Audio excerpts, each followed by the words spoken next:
इसी उपाय कौशल्य के माध्यम से जो भी नकारात्मक जो ऊर्जा है, हाँ, क्योंकि सबसे ज्यादा हम जो बंधे हुए हैं संसार में या दुख में एक क्लेशों के कारण बंधे हुए हैं, और हम जितना कुशल प्रयास करते हैं उतनी ही जो अकुशलता जो हमें बांधने लगती है और हम संसार में, हाँ, संसार से मुक्त होने के प्रयास में हम हमारा जो क्लेश है और ज़्यादा प्रभावित हो जाता है, और हमें समझ में नहीं आता है कि क्लेशों पे कैसे हमें कार्य करना है। और इसलिए वज्रयान परंपरा में इसी क्लेशों का तांत्रिक रूप में या संदर्शन साधना के रूप में या अलग अलग तरीके से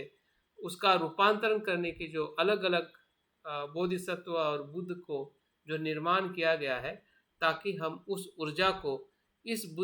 बोधिसत्व में रूपांतरित करके हम उस उच्च अवस्था में जा सके कि जिस अवस्था का हम अनुभव लेना चाहते हैं, जिसमें हमारा और सभी का कल्याण हो सके। तो इस प्रकार से जो आज वज्रयान और तंत्रयान का जो भी विकास हुआ है वो इसी के ही महायान के इसी ही उपाय कौशल्य के आधार पर आगे उसका विकास हुआ है, ऐसा हम देख सकते हैं। छठा जो तत्व जो है वो है समुदागमन। समुदागमन का अर्थ है कि बुद्ध गुणों की सिद्धि प्राप्त करना। जैसे बुद्ध में जो गुण है वही गुण स्वयं में प्राप्त करना, जिसमें 10 बल आते हैं, 4 प्रकार के जो वैशाद्रस आते हैं, अष्टदश शिक्षाएं आती है, 18 प्रकार की जो शिक्षाएं या उसमें प्रवीणता जो है, इन गुणों को विकसित करना, उस गुणों के संपर्क में आना, जो इस महायान परंपरा का सबसे महत्वपूर्ण तत्व है, कि वो स्वयं को ही उस बुद्धत्व की अवस्था में या बुद्ध के जो बल होते हैं, जो सम्यक संबुद्ध होते हैं, उनमें 10 प्रकार के बल होते हैं। तो उस 10 बल को प्राप्त करने का जो उद्देश्य जो है वो महायान परंपरा में हमें दिखाई देता है। और 7वां और महत्वपूर्ण जो तत्व जो है वो है बुद्ध धर्म का महत्व, बुद्ध कर्म का महत्व, जिसमें सभी प्रकार की जो प्राणी हैं, उस सभी तत्वों को देखना और अपनी ओर आकर्षित करना। जितने भी प्रकार के प्राणी हैं, मनुष्य प्राणी के अलावा भी, सभी तत्वों को अपने तरफ आकर्षित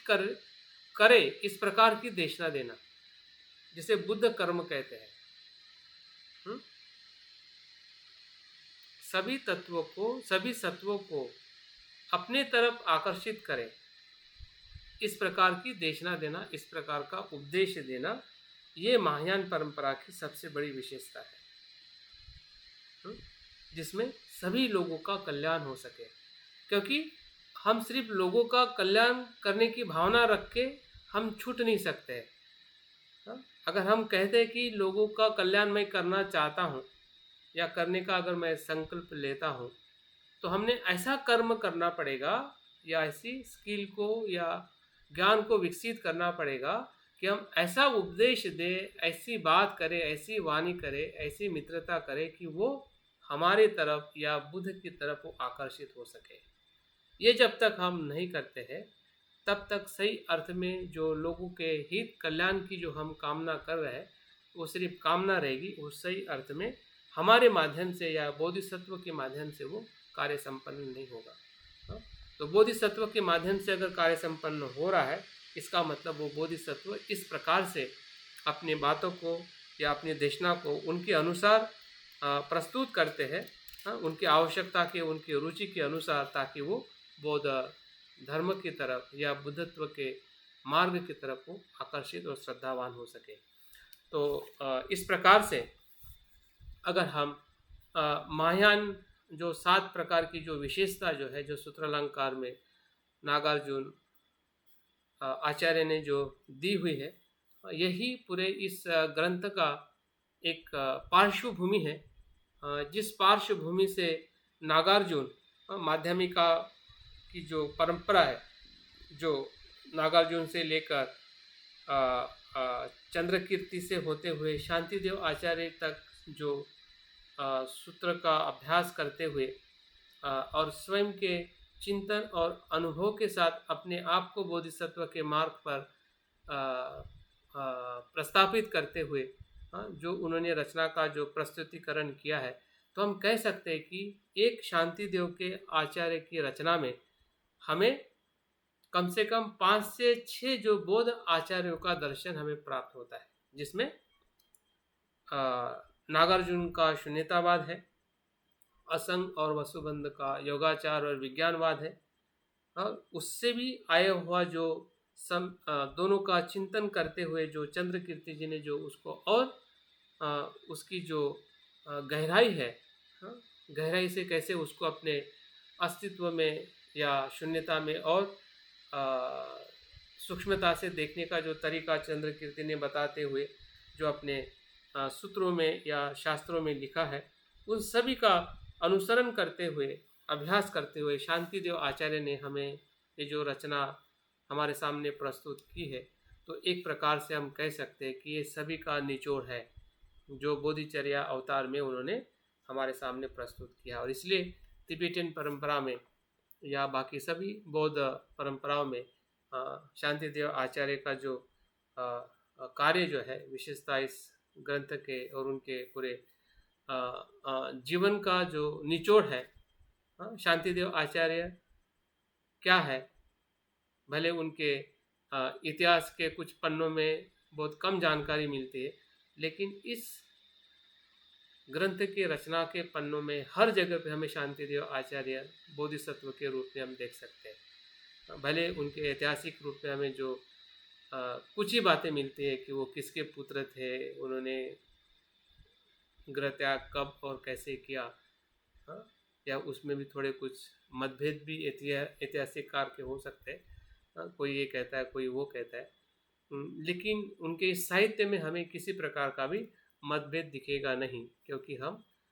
उनके रचना को हम उनके अनुभव से जो उन्होंने लिखा है उसको हम पढ़ने वाले हैं, और उसमें हम शांतिदेव आचार्य को ढूंढने वाले हैं,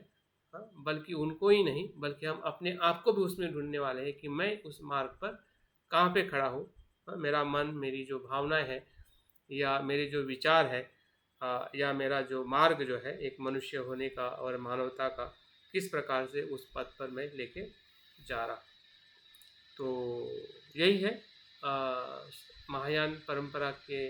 मूलभूत जो महान होने के जो प्रमाण है, वो इस सूत्रालंकार ग्रंथ में शांति आचार्य नागार्जुन ने जो प्रस्तुत किए हैं, तो इसी के आधार पर जो हम शांतिदेव आचार्य रचित जिस ग्रंथ का पठन और अभ्यास जो करने वाले हैं, ये मेरे लिए और आप सबके लिए एक बहुत ही ऐसा कह सकते हैं कि एक बहुत बड़ा कर्म हम कर रहे हैं, और इस कर्म से या इस जो प्रयास से जो कुछ भी हमें प्राप्त होने वाला है वो आने वाले समय में ही पता चलेगा। लेकिन मैं भी काफ़ी उत्सुक हूँ, बहुत श्रद्धावान हूँ कि इस विषय को आपके साथ में मिलकर मुझे भी उस विषय के भीतर जाने का और ज़्यादा मौका मिल रहा है। तो आप लोगों ने जो सुना है, समझा है, इसलिए मैं बहुत बहुत आप लोगों का आभारी हूँ। मैं अपनी बात को यहाँ पे पूर्ण करता हूँ। अगर कुछ प्रश्न है, कुछ अस्पष्ट है, तो आप ज़रूर अपनी बात को रख सकते हैं। जय भीम, नमो बुद्धाय।